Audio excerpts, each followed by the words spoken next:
Un día de reflexión, sin ninguna duda. Bueno, de esto que hemos hablado contigo en otras oportunidades, específicamente no de esto, pero sino todo lo que trajo esto y cuándo comenzó esto también, ¿no? Uh-huh.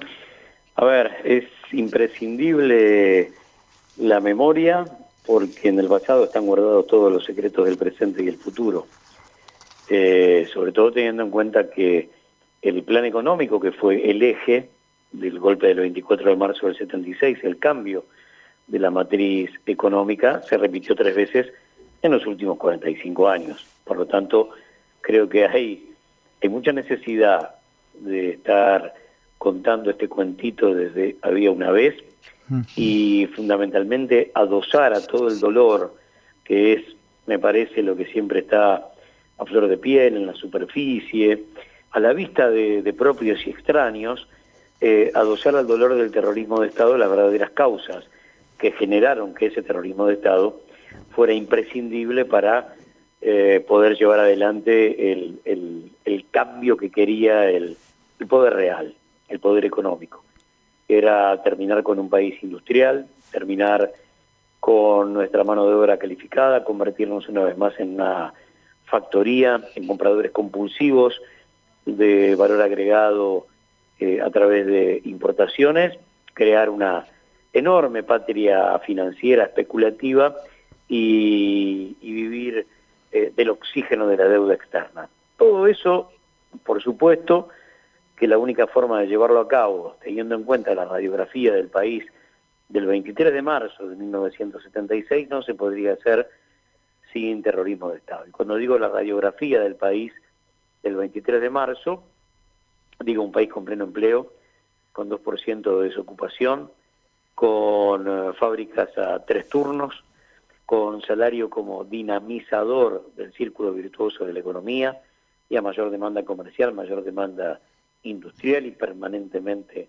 demanda laboral, con una distribución de la riqueza en la Argentina del Producto Bruto Interno de casi el 50%, con el 80% de los trabajadores en blanco y sindicalizados y una deuda de 6.000 o 7.000 millones de dólares. Había que implosionar a ese modelo que era tan fuerte, tan sólido, que en ninguno de los procesos, ya sea de dictaduras o de pseudodemocracia manejado por las 3 Fuerzas Armadas, con mayoría proscripta, se pudo derrotar.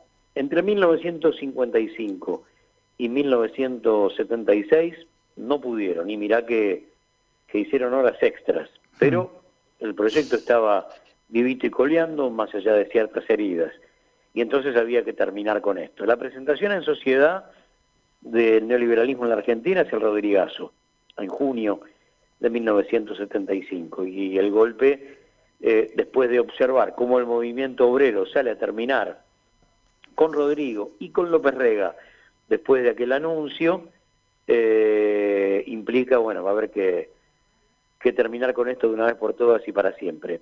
Me gusta un concepto que anda dando vueltas últimamente, es que ellos también, cada tanto vienen por un nunca más. Y el nunca más somos nosotros. Lo que nunca más se debe repetir es esa matriz industrial, con ciencia y tecnología propia, que por supuesto son 2 elementos no solo económicos, sino esencialmente políticos, porque contribuyen de una manera esencial a sostener el criterio de soberanía. Podríamos, qué sé yo, gastar todo lo que nos queda de programa y seguir dando vueltas alrededor de esta historia, pero el que mejor lo definió fue Rodolfo Walsh en la carta a las juntas del 77, diciendo que ellos son la miseria planificada. Así es. Gustavo, desde Río Turbio, vamos a ir a Comodoro, a nuestros sures. Allí te va a saludar Andrea, para compartir también esta jornada Dale. contigo. Gustavo, buenas tardes, un gusto saludarte. Andrea, un gusto, ¿cómo estás? Bien, bien, muy contenta con este programa Nuestros Sures que estamos haciendo estas 11 emisoras de la Patagonia Sur y Sí. bueno, y haciendo, ¿no?, estas notas y charlando y compartiendo y saber que a cada rinconcito de nuestra Patagonia llega este programa que hacemos entre todos, así que bueno, te queremos saludar también y darte la bienvenida, por supuesto, a cada rincón de la Patagonia. Muy contentos todos, porque la verdad es parte de esa política federal que alguna vez hemos soñado como trabajadores de la radio y siempre por algún motivo no se podían aplicar. Y la verdad es que es parte de un conjunto de decisiones como la entrevista federal, el diario federal, el RAC, el ranking argentino de canciones, el concurso de radioteatro federal, el hecho de que estemos escuchando a los panoramas desde el país profundo y ahora esto que me parece maravilloso. Así que muy contentos todos. Bueno, gracias.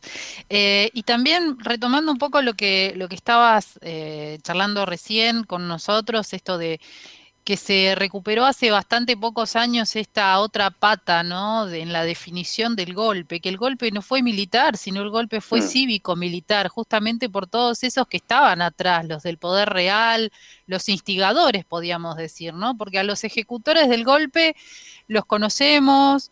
Se los fue a buscar, se los enjuició, se les pidió explicaciones, ¿no? Y ahí se está en ese camino, pero los otros nunca dieron respuesta frente a la justicia. Claro, bueno, son el poder real. Sobre esto, varias cosas que me parece muy oportuno puntualizar. Videla no lo llamó a Martínez de Oz para que le haga un plan económico. Fue al revés. Fue Martínez de Oz el que necesitó de Videla para la implementación del terrorismo de Estado. Así hay que observar de la mano del revisionismo cómo fueron las cosas el 24 de marzo de 1976. Digo esto con, el orgullo de gritarlo en una radio donde desde el 24 de marzo de 2016 hasta el 9 de diciembre de 2019 no se podía hablar de golpe cívico-militar, solamente de golpe militar, porque había que esconder a los herederos de aquella matriz que habían armado los hombres del grupo Ascuénaga, funcionaba en un petit hotel de Barrio Norte, de la calle Ascuénaga, propiedad de Blaquier, donde Martínez de Oz comandaba el grupo y desde donde primero partió el Rodrigazo y después el golpe del 24 de marzo. El poder concentrado vino a terminar con la distribución de la riqueza y básicamente con ese 50 y 50 de cómo el Producto Bruto Interno partía hacia el bolsillo de los trabajadores y las arcas del capital. Punto uno, venir a terminar con esa distribución implicó que al año y medio había reducido casi un 30% la participación de los trabajadores y estaba casi 80-20, cosa que se sostuvo a lo largo de los 7 años y medio de la dictadura. Y lo otro fue entregar a un proyecto que tenía como gran padrino a David Rockefeller el hecho de se acaba el país industrial para que se acabe la soberanía. Ese fue el gran dato que me parece queda explicado de cuerpo entero a través de la publicidad de La Silla que hizo Person Mostaler, la empresa que eran los guionistas de Videla y de Martínez de Oz en el arranque de la dictadura para convencernos de que todo lo que hacíamos nosotros no servía absolutamente para nada y teníamos que rendirnos al valor agregado del imperio. Así que desde ya, cada vez que hablamos del golpe del 76, no es Videla el que levantó el teléfono para llamar a Martínez de Oz, sino que fue absolutamente al revés. Perfecto. Gustavo, hablando justamente de soberanía, ¿no? Estamos ya tan cerca del 2 de abril y justamente, ¿no? Recuperar las industrias tiene que ver también con la industria para la defensa, ¿no? Esa que nos es tan necesaria para custodiar nuestro territorio, nuestro mar, para llegar con más recursos a nuestras bases en la Antártida, por supuesto, y bueno, ¿no? Y seguir con la vía diplomática de la recuperación de las Islas Malvinas, pero también, ¿no? Hay un punto donde todos estos temas confluyen.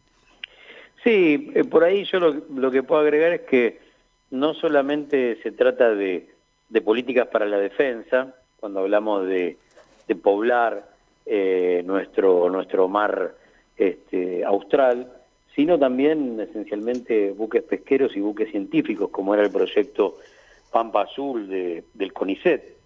El asunto pasa por poblarlo al Atlántico Sur, y para eso me parece que tenemos que poner el ojo en la reestructuración de un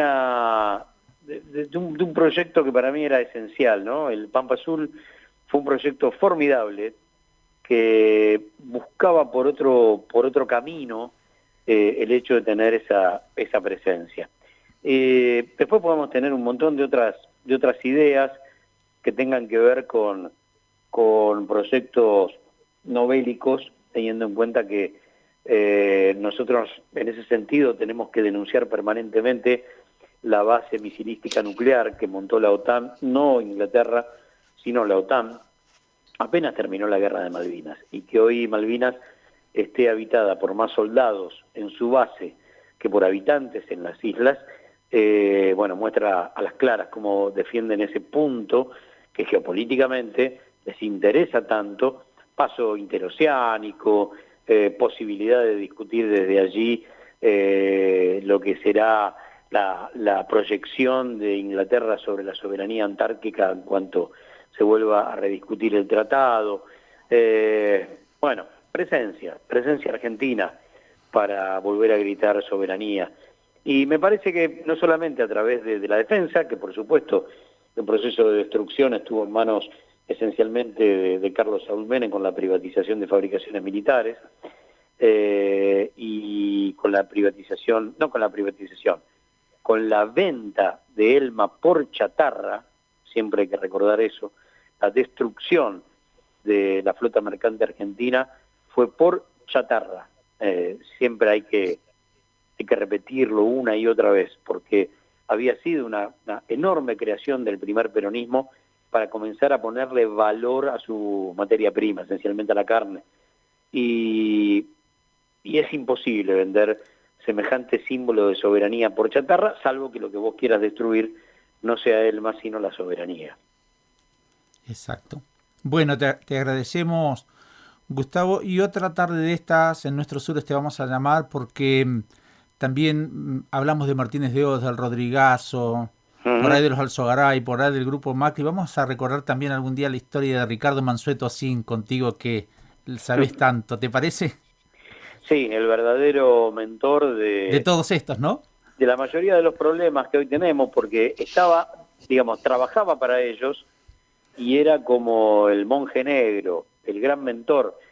Siempre hay que recordar que Ricardo Mansueto Sin era el número 2 de Celestino Rodrigo cuando claro. El Rodrigazo. En realidad, el Rodrigazo lo escribe Ricardo Mansueto Sin para hacer volar por el aire ese país industrial. Y la verdad que lo hiere de muerte, y después cuando asume Martínez de Oz pasa a ser el número 3 de aquel equipo económico detrás de Guillermo Walter Klein. Claro. Y ahí termino el cuentito, y cuando se va Martínez de Oz a su casa, fruto de la llegada de Viola y Sigot al poder en el verano del 81, Ricardo Mansueto Sin volvió al lugar de donde había partido, volvió al grupo SOCMA, al grupo Macri. Por ahí esto que estoy contando a muchos les da una mano para entender el pasado reciente de la Argentina. Gustavo, abrazo grandote y muchas gracias por estar en Nuestros Sures. No, por favor, un gran abrazo para todos.